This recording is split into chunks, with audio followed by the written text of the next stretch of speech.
papeles, podemos empezar con el mensaje de esta mañana. Hemos estado viendo una serie en 2 Timoteo 3 y vamos a concluir nuestra serie esta mañana. Ha sido de mucha bendición para mí el estudio que hemos hecho y espero que ha sido también para cada uno de ustedes. Hemos visto hasta ahora en 2 Timoteo capítulo 3 los versículos del 1 al 9, en las cuales Pablo, escribiendo a Timoteo, hace una advertencia profética, hablando de la impiedad de los postreros tiempos. Nos dice en los primeros 9 versículos que vendrían tiempos peligrosos, y esos tiempos peligrosos vendrían por resultado del comportamiento impío de las personas en los postreros tiempos. Pero al final, en el versículo 9, nos dice que los hombres impíos no prosperarían, ¿verdad? Luego vimos en los versículos del 10 al 13 un contraste entre los hombres impíos, quienes conocimos en los primeros 9 versículos, y los hombres piadosos. Vimos el ejemplo de Pablo y vimos que hombres piadosos en los postreros tiempos, en medio de tanta impiedad, sufrirían persecución, y no es posible o probable que el cristiano que quiera ser piadoso y seguir el ejemplo de Cristo sufra persecución, pero vimos que es una promesa que enfrentaremos persecución. Puede venir en forma física o social o intelectual, pero sufriremos persecución. Pero vimos en el versículo 3 el contraste entre el hombre piadoso que sufre tentación pero es firme en medio de la tormenta, y el hombre impío que no sufre oposición del mundo porque va con el mundo, pero es inestable y su fin es seguro, su fin es destrucción y juicio por la mano de Dios. Ahora vamos a concluir viendo los versículos del 14 al 17, 2 Timoteo capítulo 3, versículos 14 al 17. Y hemos visto la impiedad de la sociedad de los posteriores tiempos. Hemos visto el contraste con la piedad. Y ahora vamos a ver cuál es la clave entonces para mantener la piedad en medio de una sociedad impía. Hemos reconocido que nosotros estamos viviendo en una sociedad impía. Nosotros entendemos y creemos por las profecías de la Biblia que estamos en los postreros tiempos, estamos muy cerca de la venida de Cristo, y en medio de esa impiedad podemos decir, pero es bueno ser piadoso. Veo el ejemplo de Pablo, sé que sufriría persecución, pero ¿cómo puedo mantener la piedad en medio de la impiedad? Pues Pablo nos responde esa pregunta en los últimos 4 versículos. Vamos a leer 2 Timoteo 3 del 14 al 17 y luego vamos a analizar lo que aprendemos aquí. Dice lo siguiente: pero persiste tú en lo que has aprendido y te persuadiste, sabiendo de quién has aprendido, y que desde la niñez has sabido las sagradas escrituras, las cuales te pueden hacer sabio para la salvación por la fe que es en Cristo Jesús. Toda la escritura es inspirada por Dios y útil para enseñar, para redarguir, para corregir, para instruir en justicia, a fin de que el hombre de Dios sea perfecto, enteramente preparado para toda buena obra. Entonces, la clave que nos da Pablo para la piedad en medio de la impiedad es la palabra de Dios, las sagradas escrituras. Esta es la clave para la piedad en medio de la impiedad, la palabra de Dios. Nos dice en el versículo 14 que los hombres piadosos deben mantenerse firmes en su fe o su creencia en la palabra de Dios, y también en su práctica o la aplicación de la palabra de Dios. Hablamos la semana pasada de esas dos partes. Vimos el ejemplo de Pablo tanto en su doctrina como en su conducta, ¿verdad? Y le dice a Timoteo que debe mantenerse firme tanto en su conocimiento, su creencia en la palabra de Dios, como en su práctica de la palabra de Dios, si quiere mantenerse como un hombre piadoso en medio de tiempos tan turbulentos. Henry Morris dice lo siguiente: los creyentes simplemente deben continuar a creer y obedecer la palabra de Dios a pesar de todos los tiempos peligrosos, a pesar de todas las persecuciones de los posteriores tiempos, a pesar de todos los falsos maestros, a pesar de todos los espíritus que quieren seducirnos. Debemos mantenernos firmes. La palabra que se traduce en el versículo 14 como persiste es la palabra griega meno, que también se traduce muchas veces como permanece o como continúa. Entonces debemos persistir o continuar o permanecer en lo que hemos aprendido de la palabra de Dios. No es suficiente que hayamos aprendido las Escrituras.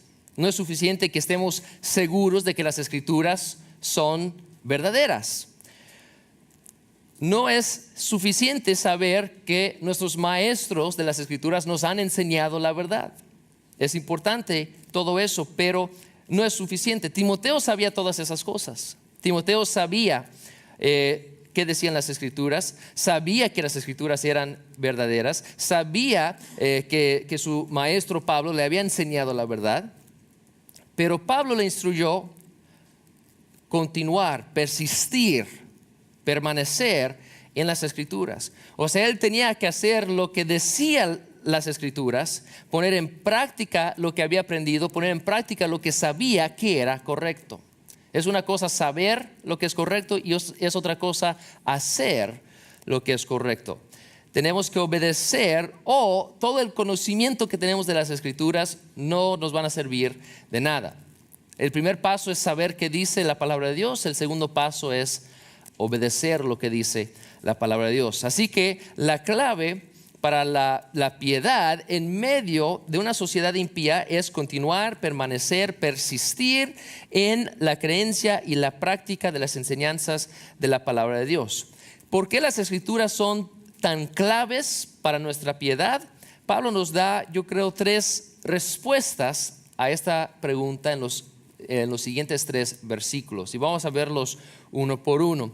En el versículo 15 dice: y que desde la niñez has sabido las sagradas Escrituras, las cuales te pueden hacer sabio para la salvación por la fe que es en Cristo Jesús. Entonces vemos que las Escrituras, la palabra de Dios, nos hacen sabios para la salvación por la fe que es en Cristo Jesús. Ahora, muchas veces nosotros pensamos que la Biblia se divide en 2 partes, el Antiguo Testamento y el Nuevo Testamento. Y el Antiguo Testamento nos da muchas historias de cosas que pasaron en el pasado, hace miles de años. Y el Nuevo Testamento nos habla del Evangelio, de la salvación de Jesucristo. Pero no es así. La Biblia es un libro completo. Es una revelación de Dios que empieza con Génesis y termina con Apocalipsis, y es coherente, tiene un mismo mensaje, un mismo propósito, por la cual Dios nos ha revelado su palabra. Y el Antiguo Testamento y el Nuevo Testamento concuerdan en su mensaje que nos presentan. El mensaje es un mensaje de salvación, un mensaje que llamamos el Evangelio, que la Biblia llama el Evangelio. Y el Evangelio está firmemente plantado en el Antiguo Testamento y completamente revelado en el Nuevo Testamento. Hay un dicho muy conocido que dice: el Nuevo Testamento está en el Antiguo Testamento ocultado y el Antiguo Testamento está en el Nuevo Testamento revelado. Son 2 partes del mismo mensaje, el Evangelio. Dice Pablo que las Sagradas Escrituras te pueden hacer sabio para la salvación por la fe que es en Cristo Jesús. Le está hablando aquí a Timoteo, quien solamente tenía y conocía hasta este punto el Antiguo Testamento. Había estudiado el Antiguo Testamento. No estaba completa todavía o completo el Nuevo Testamento. Entonces, cuando estaba hablando específicamente de las Escrituras del Antiguo Testamento que tenía disponible Timoteo. Veamos lo que dice Hebreos capítulo 1, versículos 1 y 2. Hebreos 1, del 1 al 2.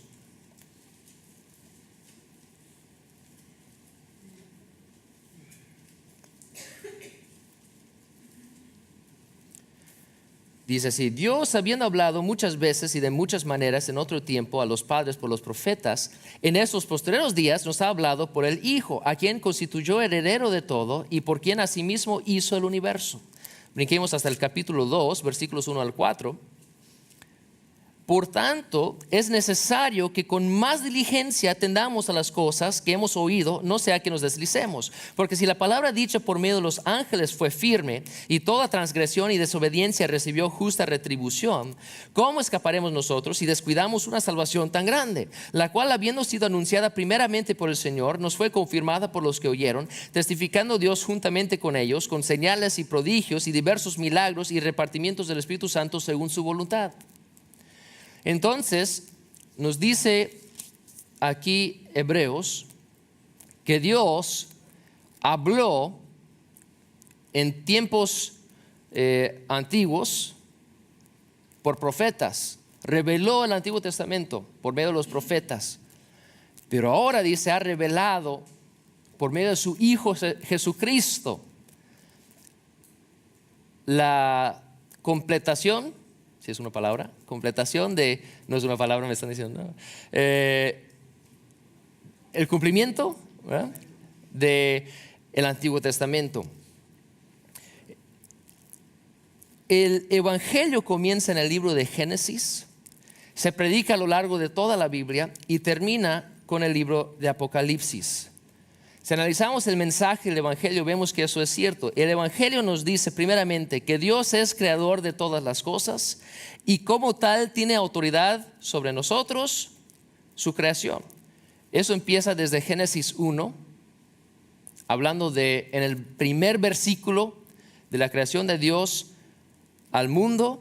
Se reitera a lo largo de toda la Biblia y se cumple esa revelación en Apocalipsis. Por ejemplo, en Apocalipsis 14, 6 al 7, se los leo. Dice: vi volar por en medio del cielo a otro ángel que tenía el evangelio eterno para predicarlo a los moradores de la tierra, a toda nación, tribu, lengua y pueblo, diciendo a gran voz: temed a Dios y dadle gloria, porque la hora de su juicio ha llegado, y adorad a aquel que hizo el cielo y la tierra, el mar y las fuentes de las aguas. Empezando con Génesis 1:1, terminando en Apocalipsis, tenemos el mensaje, el primer punto del Evangelio. Dios es el creador de todas las cosas y es la autoridad suprema sobre toda su creación. Luego el Evangelio nos dice que nosotros, la creación de Dios, hemos rebelado contra nuestro creador, que somos pecadores, no hemos alcanzado el estándar ni la expectación de Dios para nosotros, y por lo tanto nosotros nos hemos separado de Dios y somos dignos, merecemos muerte física y muerte segunda, que es una eternidad en el lago que arde con fuego y azufre. Donde aprendemos eso, pues empezando en Génesis capítulo 3, con la caída de Adán y Eva. Aprendemos que nosotros como hombres somos pecadores. A lo largo de la Biblia lo enfatiza vez tras vez tras vez. Nosotros somos pecadores, nos hemos alejado de Dios. Vemos el ejemplo de la nación de Israel, que fue una nación escogida por Dios, que Dios había dado toda su revelación, su palabra, las escrituras por medio de ellos. ¿Y qué hicieron la nación de Israel? Tenemos el ejemplo vez tras vez de que se apartaron de Dios por su pecado, por su rebeldía. Y eso lo vemos hasta el final del libro de Apocalipsis. Conocemos Apocalipsis 21:8, ¿verdad? Que nos habla de todos los que han pecado contra Dios, los abominables, los incrédulos, los hechiceros, los idólatras, hasta todos los mentirosos, y su lugar será el lago que arde con fuego y azufre, ¿verdad? Empezando en Génesis capítulo 3, terminando al final de Apocalipsis, vemos que los hombres son pecadores, nos hemos alejado de Dios por nuestro pecado. El Evangelio nos dice que para salvarnos de nuestro pecado, Dios prometió salvarnos, proveer una solución para nuestro pecado. Luego vino a la tierra y cumplió esa promesa, muriendo en la cruz, siendo sepultado y resucitando. ¿Dónde empezamos a ver este mensaje? Lo empezamos a ver desde Génesis 3:15, donde Dios prometió que la descendencia de la mujer vencería a la serpiente. Génesis 3:15. Dios hace su primera promesa de redención. Esa promesa de redención lo podemos rastrear por toda la Biblia, por todos los profetas y por todo el Nuevo Testamento, culminando otra vez con Apocalipsis. Y vemos, por ejemplo, en Apocalipsis 13:8. Otra vez se los leo. Dice, y la adoraron todos los moradores de la tierra, cuyos nombres no estaban escritos en el libro de vida del Cordero, que fue inmolado desde el principio del mundo. El Cordero fue inmolado por nuestros pecados, empezando con la promesa de Génesis 3:15, que Dios traería redención para vencer la serpiente, el poder del pecado. Terminando en Apocalipsis, tenemos el mensaje en toda la Biblia de que Dios nos libraría de la maldición del pecado bajo cual estamos. Y el Evangelio culmina con la promesa de que los que han sido salvados, justificados por el sacrificio de Dios, los que han sido reconciliados a su Dios por medio del sacrificio de Jesucristo, tienen vida eterna y un destino y un futuro maravilloso.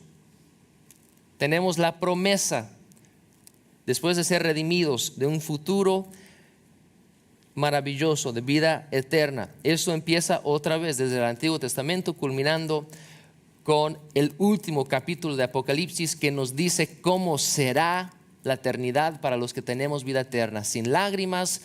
Nos da una explicación muy hermosa. No nos da mucha información, sabemos muy poco de lo que va a suceder después, cuando entremos a la eternidad. Pero sabemos que va a ser maravilloso. Tenemos esa promesa, ¿verdad? Que es una promesa todavía futura para nosotros. Entonces, el Evangelio nos dice que nosotros fuimos creados por Dios, estamos bajo su autoridad, que nosotros hemos pecado y rebelado contra nuestro Creador y por lo tanto merecemos el castigo eterno del lago que arde con fuego y azufre. Nos dice que Dios en su amor hizo un plan para redimirnos. Por medio de su sacrificio en la cruz, Él pagó por nuestros pecados y nos puede librar, por lo tanto, de la consecuencia de nuestros pecados. Y nos dice el Evangelio que los que reciben y aceptan la salvación de Jesucristo tendrán un futuro eterno, maravilloso con Dios. Ese es el mensaje del Evangelio. Lo encontramos a lo largo de toda la Biblia, empezando en Génesis, terminando en Apocalipsis. Tenemos el Evangelio de Jesucristo. Entonces podemos ver que las Sagradas Escrituras nos hacen sabios para la salvación, como lo dice 2 Timoteo 3.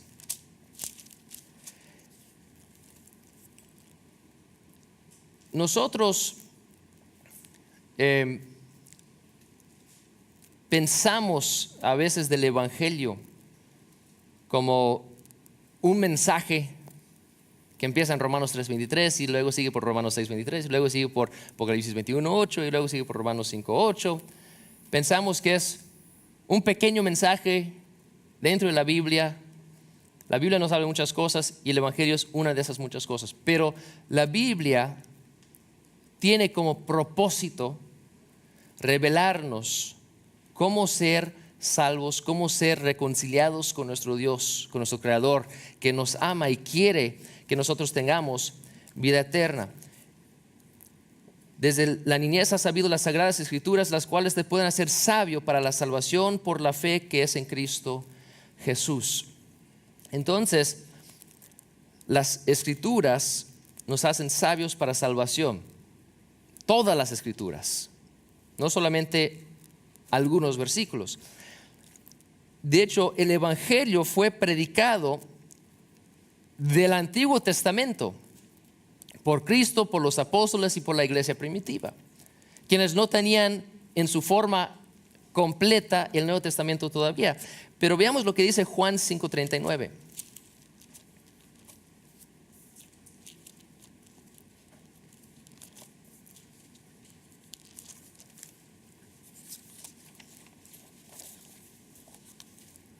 Juan 5:39.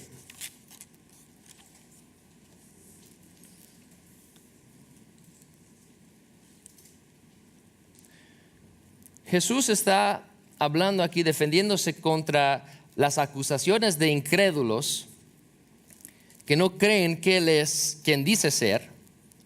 ¿Cómo le responde Jesucristo? Dice aquí: escudriñad las Escrituras, porque a vosotros os parece que en ellas tenéis la vida eterna, y ellas son las que dan testimonio de mí. Entonces Jesús predicó el Evangelio del reino de Dios. ¿Y cuál fue la base de su predicación?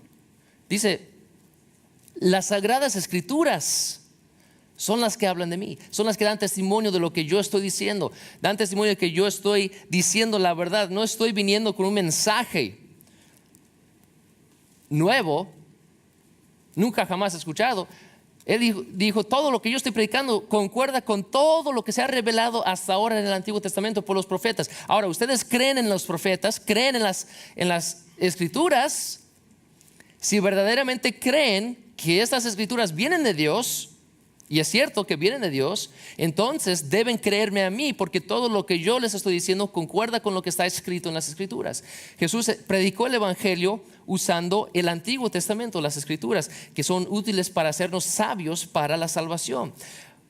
Veamos lo que dice Marcos 1, 1 y 2. Marcos 1, 1 y 2. Marcos escribió el Evangelio de Marcos para hablarnos del Evangelio de Jesucristo. ¿Y cómo empieza su mensaje? Marcos 1, 1 y 2. Dice: principio del Evangelio de Jesucristo, Hijo de Dios. Como está escrito en Isaías el profeta: he aquí yo envío mi mensajero delante de tu faz, el cual preparará tu camino delante de ti. Voz del que clama en el desierto, preparad el camino del Señor, enderezad sus sendas. Marcos nos escribe para darnos el Evangelio de Jesucristo. ¿Cuál fue su introducción? Como está escrito en el Antiguo Testamento. El Antiguo Testamento fue la base para el Evangelio que nos presenta Marcos. No tenemos tiempo para buscar todos los ejemplos, pero podemos ver que Pedro predicó el Evangelio del Antiguo Testamento en Pentecostés, en Hechos 2. Vemos que Esteban predicó el Evangelio del Antiguo Testamento antes de que le apedrearan, en Hechos 7. Vemos que Felipe predicó el Evangelio del libro de Isaías al eunuco etíope en Hechos capítulo 8. Entonces vemos que Jesucristo predicó el Evangelio del Antiguo Testamento. Vemos que Marcos nos escribió el Evangelio empezando con lo que decía el Antiguo Testamento. Vemos que los apóstoles predicaban el Evangelio desde el Antiguo Testamento. Veamos Romanos 1, 16 a 17. Romanos 1, 16 a 17.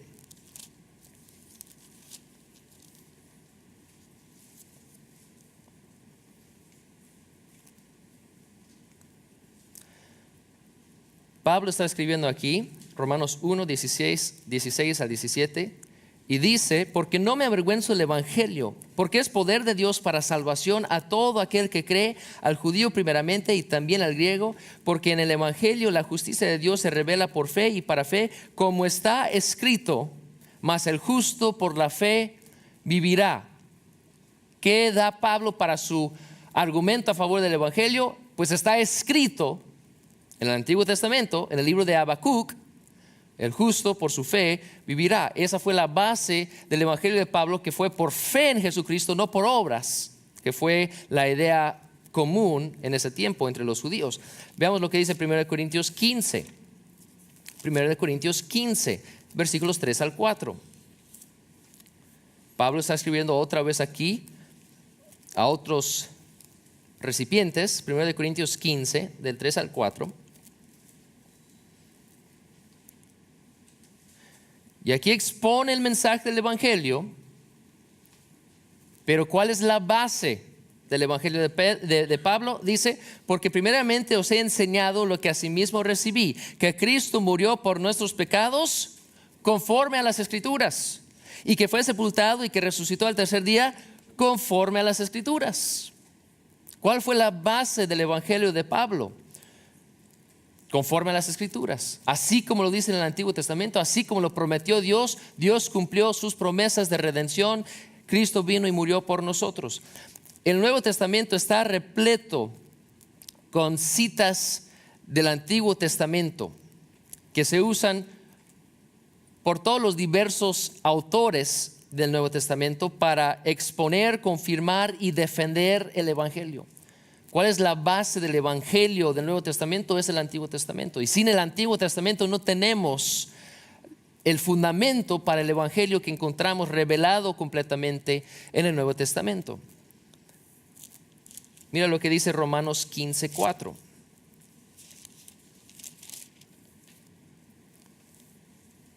Romanos 15:4.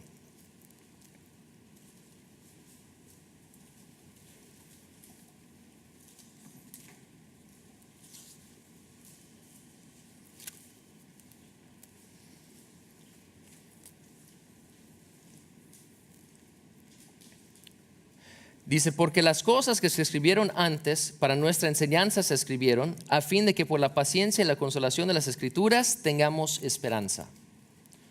Las cosas que se escribieron antes para nuestra enseñanza se escribieron a fin de que por la paciencia y la consolación de las Escrituras tengamos esperanza. ¿Cuál es la base de nuestra esperanza?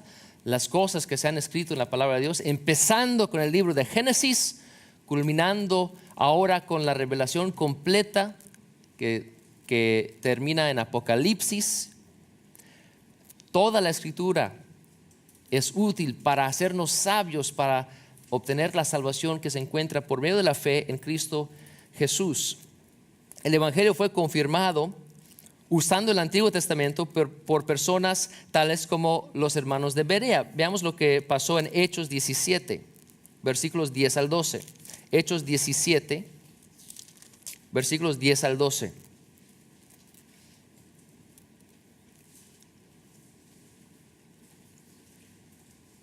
Hechos 17, versículos 10 al 12.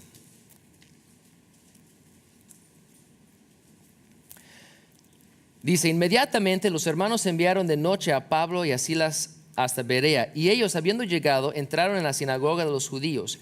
Y estos eran más nobles que los que estaban en Tesalónica, pues recibieron la palabra con toda solicitud, escudriñando cada día las Escrituras para ver si estas cosas eran así.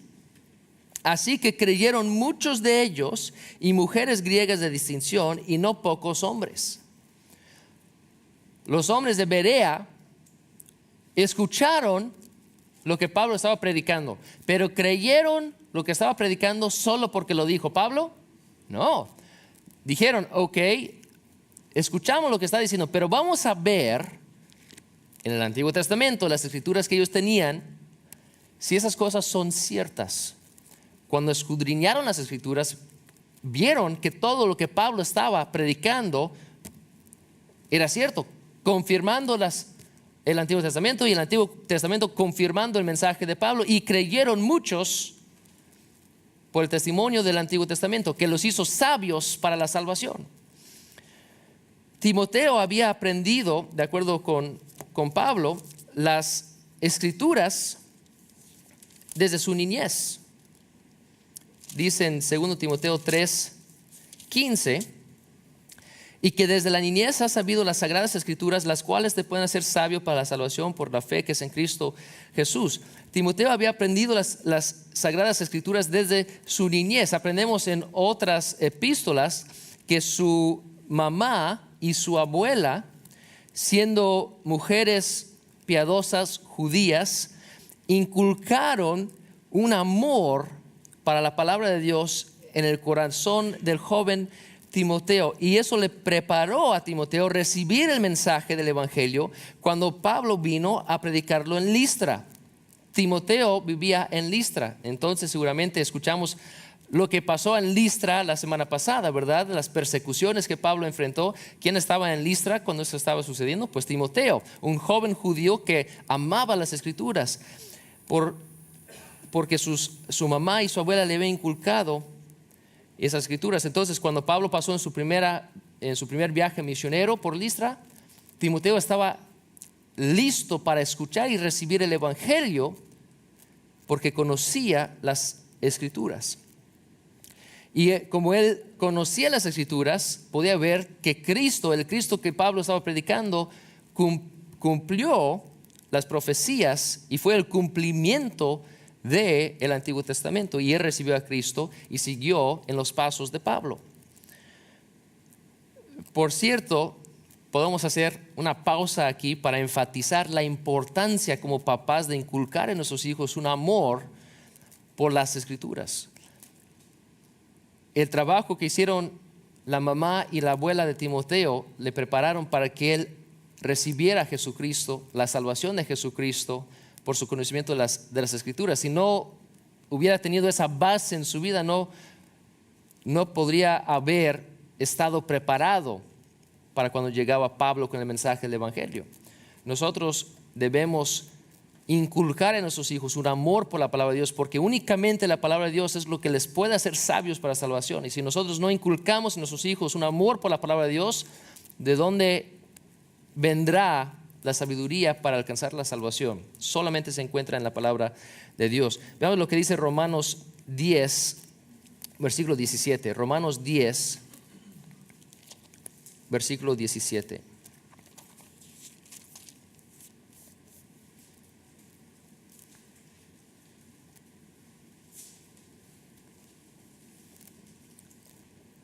Romanos 10, 17 dice así: así que la fe es por el oír y el oír por la palabra de Dios. Entonces Pablo le dice a Timoteo que hay que persistir, continuar, permanecer en lo que había aprendido en las Sagradas Escrituras. ¿Por qué? Porque en primer lugar, las Escrituras son las que te pueden hacer sabio para obtener la salvación que se encuentra por fe en Jesucristo. Solamente las Escrituras pueden darnos esa sabiduría. Vemos la impiedad del mundo, la impiedad que encontramos en los versículos del 1 al 9, vienen de una falta de conocimiento de la palabra de Dios y una falta de obediencia a la palabra de Dios. Toda impiedad que encontramos es por falta de conocimiento y de obediencia de la palabra de Dios. El que conoce y obedece la palabra de Dios será un hombre piadoso, un hombre firmemente plantado, no será descrito por las características que encontramos al principio del capítulo. Las Escrituras nos hacen sabios para la salvación por la fe que es en Cristo Jesús. Luego dice en el versículo 16: toda la Escritura es inspirada por Dios y útil para enseñar, para redarguir, para corregir, para instruir en justicia. Toda la Escritura es inspirada por Dios. Leímos esta mañana 2 Timoteo 1, 16 al 21. Vamos a regresar a esta lectura y leer otra vez solamente el versículo 21, 2 Pedro 1, versículo 21.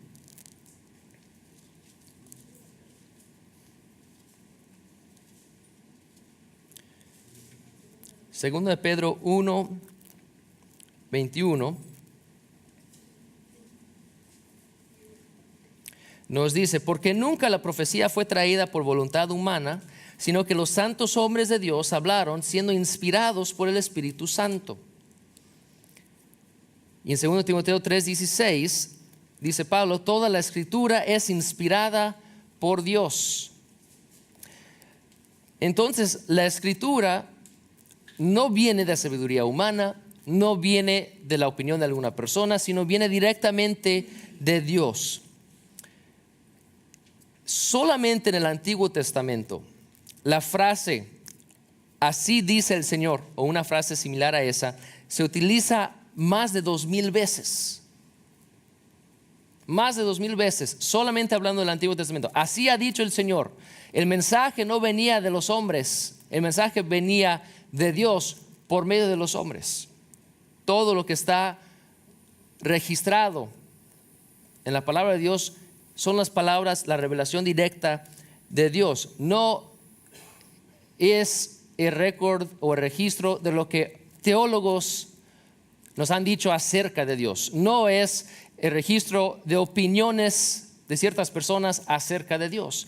Es la palabra misma de Dios. Dios nos está comunicando por medio de las Escrituras. Toda Escritura es inspirada por Dios. La frase inspirada por Dios en griego es una sola palabra compuesta, que en griego es theopneustos. No sé si lo estoy pronunciando bien, pero theopneustos. Está compuesta esa palabra por dos palabras: theo, que quiere decir Dios, y neustos, que quiere decir soplado. Entonces, la idea theopneustos, que se traduce inspirada por Dios, literalmente la idea es que fue soplada por Dios o exhalada por Dios. Dios lo exhaló o lo inspiró. Vamos a comparar esto con el concepto que encontramos en Génesis 2:7. Génesis 2:7.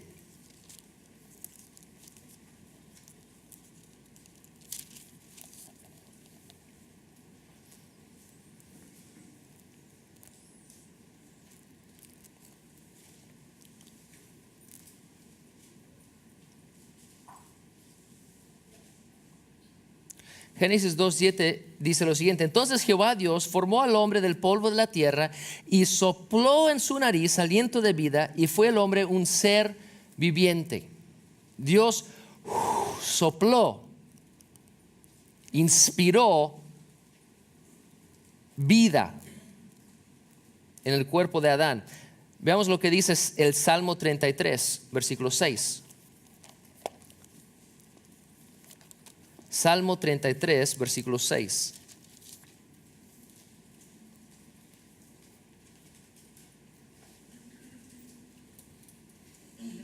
Salmo 33, versículo 6.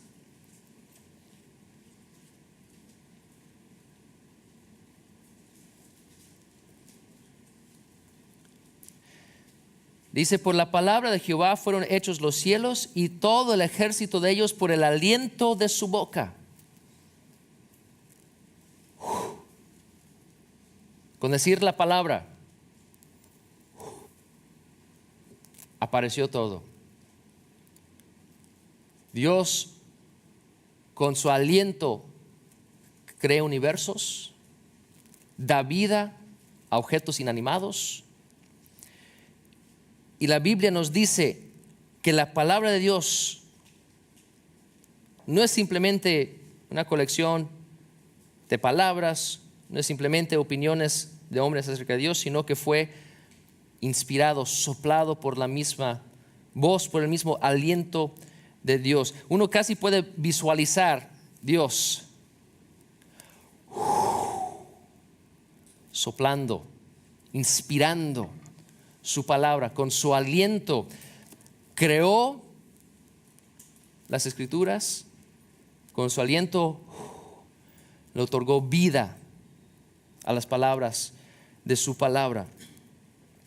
Y así como Dios inspiró vida dentro del cuerpo de Adán, la palabra de Dios fue hecho un libro vivo, inspirado por Dios, por medio del cual cada hombre puede obtener vida eterna por el aliento de Dios. Recibimos del aliento de Dios vida física, y por el mismo aliento de Dios recibimos vida eterna.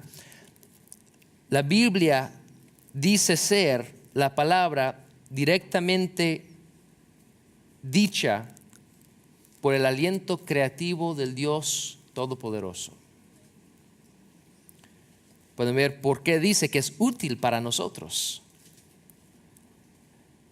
Vamos a ver lo que dice Hebreos 4:12.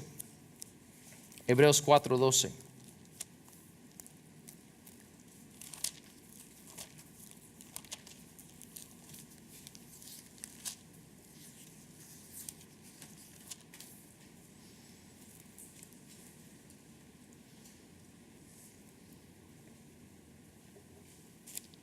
Hebreos 4:12.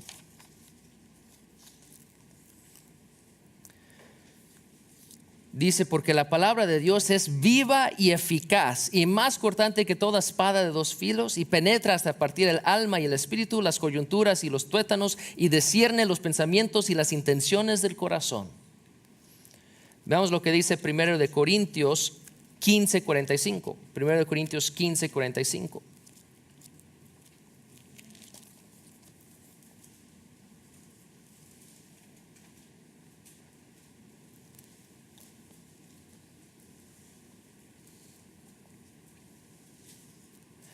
Así también está escrito, fue hecho el primer hombre Adán, alma viviente, el postrer Adán, Jesucristo, espíritu vivificante. Hay diferencia entre tener vida y poder dar vida. Adán recibió vida, estaba vivo, pero Dios puede dar vida.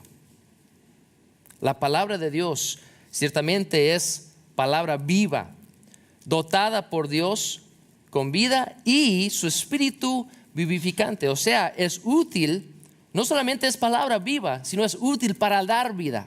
¿Por qué? Las escrituras nos pueden hacer sabios para salvación, para vida eterna, que se encuentra en Jesucristo. Solamente las escrituras pueden hacer eso. Fuera de la Biblia, fuera de la revelación de Dios, no tenemos otro medio por la cual podemos tener salvación.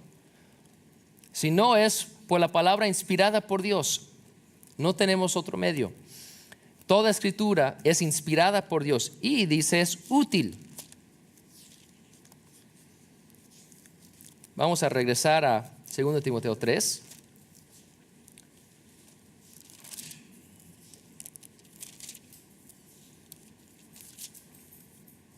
Segundo Timoteo 3, dice el versículo 16, toda la escritura es inspirada por Dios y es útil para enseñar, para redarguir, para corregir, para instruir en justicia.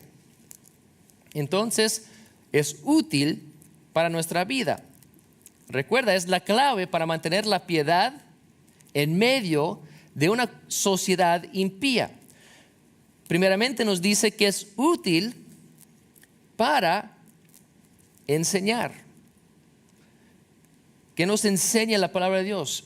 Hemos visto en nuestro estudio, la palabra de Dios nos enseña la verdad, nos enseña doctrina correcta, lo que debemos de creer, lo que es cierto, lo que es correcto. La palabra de Dios es verdad y no puede mentir. Vamos a buscar Salmo 31:5. El Salmo 31, versículo 5.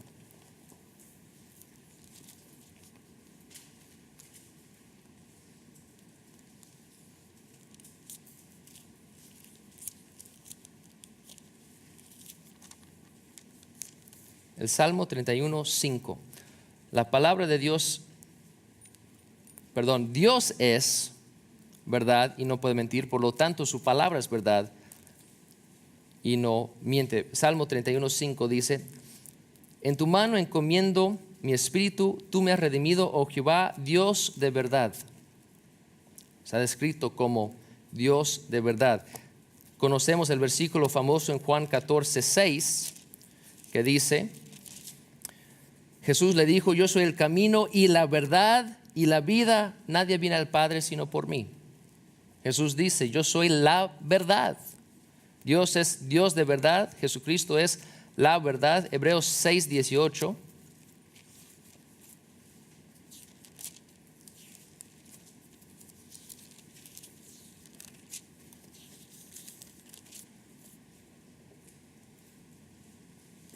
Hebreos 6:18 dice, para que por dos cosas inmutables, en las cuales es imposible que Dios mienta, tengamos un fortísimo consuelo los que hemos acudido para asirnos de la esperanza puesta delante de nosotros. Dios es verdad, no puede mentir, es Dios de verdad. Jesucristo dijo, yo soy la verdad. Hebreos nos dice, Dios no puede mentir. Son algunos ejemplos de muchos versículos que nos hablan de ese principio, de que Dios es verdad. Por lo tanto, la palabra de Dios es verdad. Si Dios con su aliento inspiró las escrituras, no pueden contener, por lo tanto, mentira. Dice Juan 17:17. Les doy un momento para buscarlo. Juan 17, 17.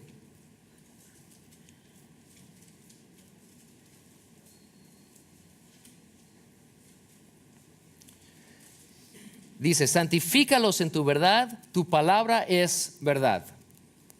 Dios es un Dios de verdad, Jesucristo es la verdad, Dios no puede mentir, su palabra es verdad.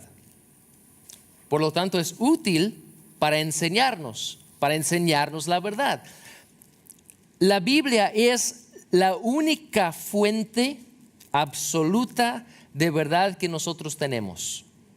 Fuera de la Biblia no tenemos otra cosa en que podemos confiar absolutamente y decir, es una fuente absoluta de verdad confiable. No existe otra cosa. El mundo que no cree en la palabra de Dios busca verdad fuera de la palabra de Dios y no lo encuentra, porque es imposible.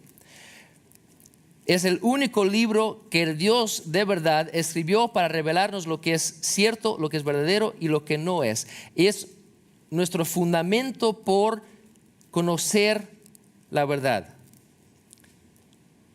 Muchos filósofos, teólogos han luchado con esa idea y han descubierto que sin la palabra de Dios no podríamos saber nada con certeza. Si no tenemos la palabra de Dios, no es posible saber 100% con certeza ninguna cosa. Muchos buscan otras fuentes de verdad, buscan dentro de la ciencia.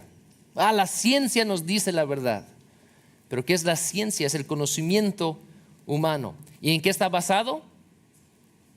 En nuestra observación, en lo que hemos visto, lo que hemos escuchado, lo que hemos tocado, lo que hemos sentido, lo que hemos razonado con nuestras mentes. Pero ¿cómo podemos comprobar que nuestros sentidos nos están diciendo la verdad? ¿Es 100% confiable? Podemos comprobar, por ejemplo, que no vivimos dentro de algo como encontramos en el Matrix.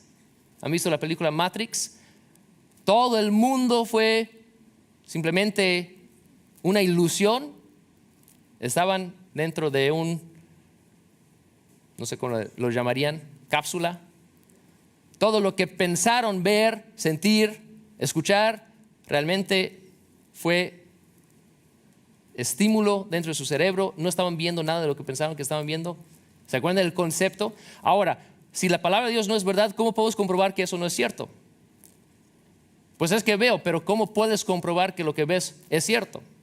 No hay forma, no tenemos otro recurso más que la palabra de Dios, que viene de un Dios que es verdad, que no miente. No tenemos forma de saber con seguridad nada, que nada es verdad.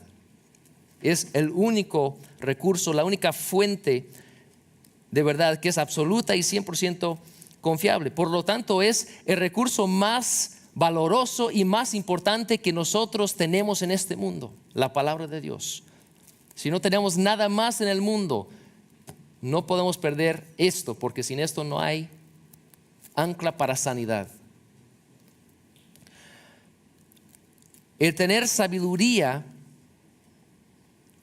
es ver y conocer las cosas como Dios las ve y como Dios las conoce. Tener sabiduría.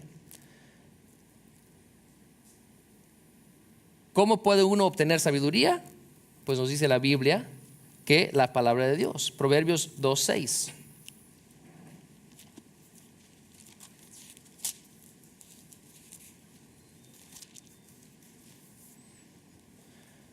Proverbios 2:6.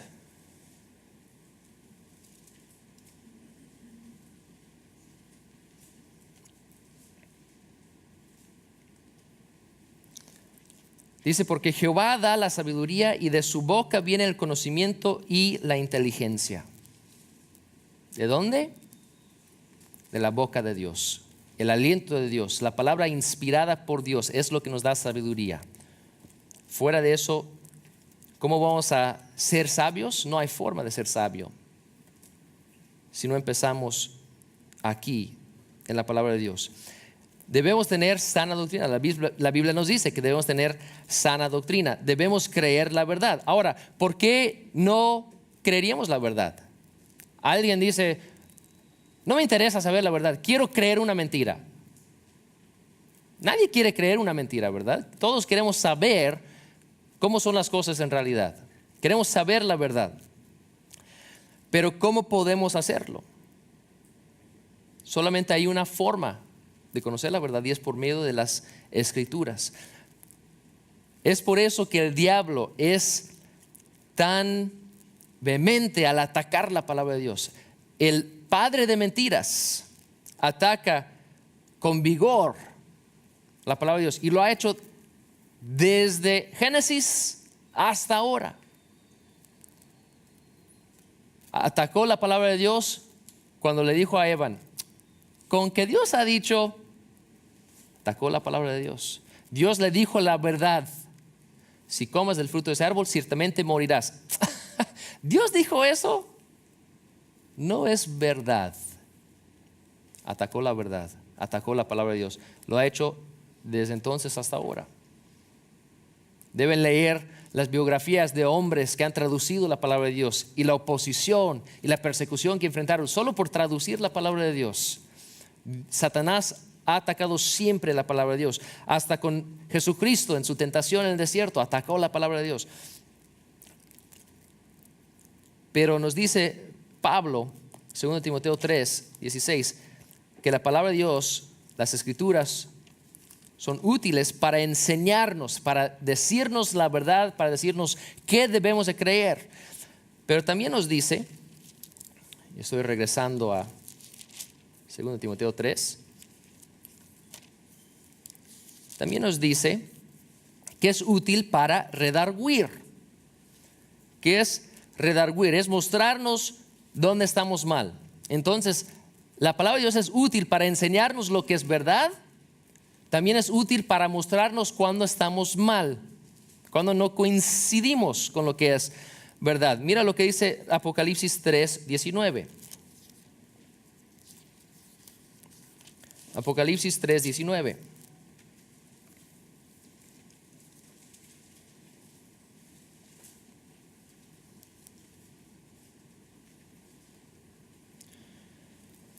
Dice Jesucristo, yo reprendo y castigo a todos los que amo.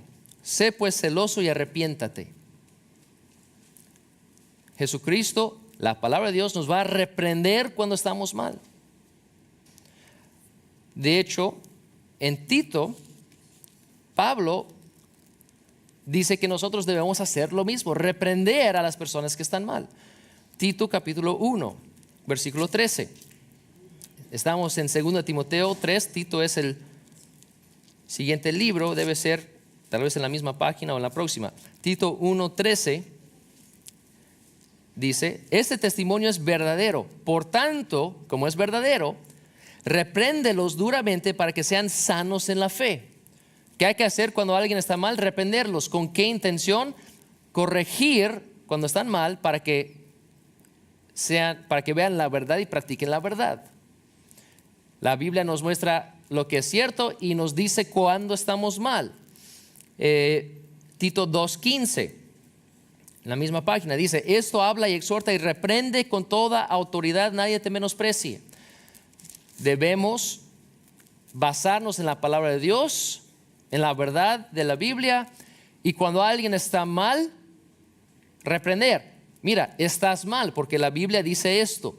Tú dices esto, la Biblia dice esto. Entonces nos dice la verdad y nos reprende o nos redarguye cuando estamos mal. Ahora, obviamente nosotros debemos reprender a las personas cuando están mal, no basado en nuestra autoridad, sino basado en la autoridad de la palabra de Dios. No le debemos decir, tú estás mal porque yo pienso X. No, debemos decir, estás mal porque la Biblia dice esto y lo que tú dices no concuerda con lo que dice la Biblia. En la autoridad de la Biblia debemos reprender a los que están mal. Dice que es útil para corregir. O sea, nos dice lo que es verdad. Luego nos dice si estamos mal, en dónde estamos mal. Luego nos dice si estamos mal, cómo corregir lo que está mal para que sea correcto. Y nos dice que es útil para instruir en justicia. Nos enseña cómo hacer entonces lo que es correcto. Entonces la palabra de Dios es útil, es la clave para mantenernos piadosos en medio de la impiedad. ¿Cómo? ¿Qué hace la palabra de Dios? Pues en primer lugar nos dice lo que es verdad, lo que es correcto. Luego, cuando estamos mal, nos dice que estamos mal. Luego nos dice cómo corregir cuando estamos mal. Y luego nos dice cómo hacerlo bien. Nos instruye en justicia. ¿Eso les suena familiar? ¿No es el Evangelio? Dios ha creado las cosas. Nosotros, Él es fuente de verdad. Nosotros hemos revelado y estamos mal. Pero hay forma de corregir lo que está mal. Uno puede tener salvación por Jesucristo, se puede corregir lo que está mal y luego nos instruye en justicia. Si aceptamos el pago de Jesucristo y somos hijos de Dios, nos dice cómo debemos vivir, cómo ser como Jesucristo. El Evangelio no nos enseña, nos redarguye, nos corrige y nos instruye en justicia. Es el propósito de la palabra de Dios, es el propósito de la Biblia. Por medio de la palabra de Dios nos enseña, nos redarguye, nos corrige y nos instruye en justicia, y por lo tanto cumple con su propósito de darnos vida eterna y vida en abundancia. La palabra de Dios es útil para nosotros, entonces nos hace sabios para la salvación, nos enseña, nos redarguye, nos corrige, nos instruye en justicia, viene directamente de la boca de Dios. Y en el versículo 17 dice: a fin de que el hombre de Dios sea perfecto, enteramente preparado para toda buena obra. Es útil para que el hombre de Dios sea perfecto y enteramente preparado para toda buena obra. Para que el hombre de Dios sea perfecto quiere decir que está completo, entero, no le falta nada. Está enteramente preparado, equipado para toda buena obra. La Biblia es suficiente para perfeccionar al hombre que vive de acuerdo con lo que dice. Si nosotros queremos ser como Jesucristo, si queremos ser hombres piadosos, si simplemente hacemos lo siguiente: conocemos lo que dice la palabra de Dios y obedecemos lo que dice, seremos hombres perfectos, enteramente, completamente, sin falta. Es así de importante la palabra de Dios, es la clave. Si nosotros simplemente leemos, estudiamos, entendemos lo que dice y lo hacemos, no nos hará falta ninguna cosa, seremos completamente enteros y perfectos, preparados para toda buena obra. No necesitamos más que la Biblia para ser perfectos en nuestra existencia, para ser perfectos en nuestra relación con Dios y para ser perfectos en nuestra relación con nuestro prójimo. En la otra mano, no podemos ser perfectos en nuestra existencia, no podemos ser perfectos en nuestra relación con Dios y no podemos ser perfectos en nuestra relación con nuestro prójimo sin la Biblia. Y es la clave para la piedad en medio de la impiedad. El hombre fue hecho por Dios y el hombre debe vivir de acuerdo con la palabra de Dios. Si hombre intenta vivir aparte de Dios, aparte de su palabra, su vida será imperfecta, será incompleta, será insuficiente, será inmadura, será mal equipada, será falta y un fracaso en general, aparte de la palabra de Dios. Alguien bien ha dicho que la Biblia te alejará del pecado o el pecado te alejará de la Biblia. Si nosotros vivimos estudiando y practicando la palabra de Dios, nos mantendrá limpios, puros, justos. Pero si nosotros queremos vivir como el mundo impío que vimos en los versículos del 1 al 9, nosotros practicamos este estilo de vida, eso nos alejará de Dios. La Biblia es la clave. La Biblia nos hace perfectos, completamente equipados para vivir en justicia y evitar la impiedad. Por lo tanto, debemos aprender lo que dice, creer lo que dice, poner en práctica lo que dice, obedeciendo lo que dice. Dice Henry Morris de esos versículos: las Sagradas Escrituras son la iniciación de nuestra salvación, en el versículo 15. Luego llegan a ser el medio de nuestro crecimiento espiritual, en el versículo 17. Y finalmente de nuestra perfección última en Jesucristo, en el versículo 17. Las Escrituras son la clave para la piedad en medio de la impiedad. Si nosotros vivimos de acuerdo con la Biblia, seremos como Pablo. Seguiremos el ejemplo de Pablo, de Cristo, hombres piadosos en medio de una sociedad impía. Hemos visto a lo largo del capítulo 3 de 2 Timoteo que en los postreros tiempos vendrían tiempos peligrosos por hombres impíos. Vimos las características de la sociedad impía y vimos que la impiedad, los hombres impíos no prosperarían. Pero vimos el contraste de los hombres piadosos, el ejemplo de Pablo, que los hombres piadosos sufrirán persecución, pero se mantendrán firmes, a contraste a los hombres impíos que serán juzgados y destruidos. Y hemos visto que la palabra de Dios es la clave para mantener piedad en medio de una cultura, una sociedad impía. ¿Cómo podemos concluir entonces la serie que hemos visto? Yo no voy a darles una conclusión, sino que voy a dejar que Pablo mismo nos concluya nuestro estudio que hemos hecho de 2 Timoteo 3, y simplemente vamos a leer lo que él dice empezando en el versículo 4. Vamos a leer los versículos del 1 al 8. Pablo nos da la conclusión, la aplicación de lo que hemos aprendido hasta ahora. 2 Timoteo 4 del 1 al 8 dice: te encarezco delante de Dios y del Señor Jesucristo, que juzgará a los vivos y a los muertos en su manifestación y en su reino, que prediques la palabra, que instes a tiempo y fuera de tiempo, redarguye, reprende, exhorta con toda paciencia y doctrina, porque vendrá tiempo cuando no sufrirán la sana doctrina, sino que teniendo comezón de oír, se amontonarán maestros conforme a sus propias concupiscencias, y apartarán de la verdad el oído y se volverán a las fábulas. Pero tú, sé sobrio en todo, soporta las aflicciones, haz obra de evangelista, cumple tu ministerio, porque yo ya estoy para ser sacrificado y el tiempo de mi partida está cercano. He peleado la buena batalla, he acabado la carrera, he guardado la fe. Por lo demás me está guardada la corona de justicia, la cual me dará el Señor, juez justo, en aquel día. Y no solo a mí, sino también a todos los que aman su venida. En versículo 22 dice: el Señor Jesucristo esté con tu espíritu, la gracia sea con vosotros. Amén.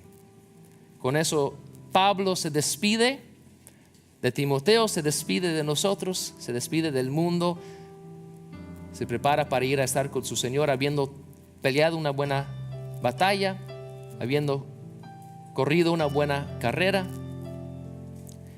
Y sus instrucciones son: sigue mi ejemplo, haz lo que yo hice. Y por todo lo que hemos visto, por todo lo que sabemos del capítulo 3, predique la palabra, redarguye, reprende, exhorta con toda paciencia y doctrina. Sé sobrio en todo, soporta las aflicciones, haz obra de evangelista, cumple tu ministerio. Cumple tu ministerio. ¿Cuál es nuestra herramienta para cumplir nuestro ministerio? Aquí la tenemos en la mano. ¿Vamos a utilizarla bien? ¿O podemos ponerla a un lado y no pelear una buena batalla? Efesios 6 nos dice, Pablo otra vez dice: la espada del Espíritu es la palabra de Dios. es nuestra arma mortal contra el enemigo. Si nosotros queremos ser piadosos, ser como Pablo, ser como Cristo, aquí tenemos la clave. Pero nosotros decidimos si la vamos a utilizar o si la vamos a dejar abandonada. ¿Qué vamos a hacer con ello? Espero que nos unamos a Pablo y a Timoteo, estudiando, predicando, poniendo en práctica todo lo que nos dice la palabra de Dios, para recibir esta corona de justicia y un bien hecho, buen siervo y fiel de Jesucristo cuando lleguemos ahí. Amén. Vamos a orar. Señor, te damos gracias.